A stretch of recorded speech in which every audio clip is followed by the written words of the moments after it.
Guys, napadaan lang kami dito.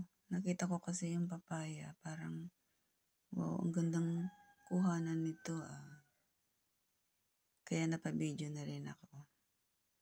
Tapos pagtingin ko sa baba, nakita ko yung ibang pananim. Mayroon ditong, ayan o, ampalaya.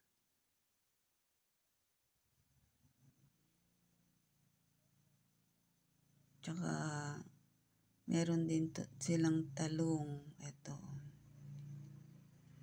Actually, yung talong na harvestan na yan. Nabenta na rin. Kaya, konti na lang yung, yung bunga. Pero ang dami pa rin bulaklak.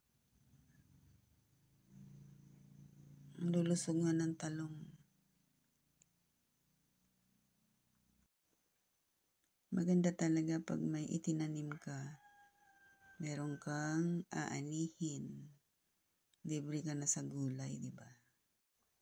That's all for today, guys. Thanks for watching. Bye.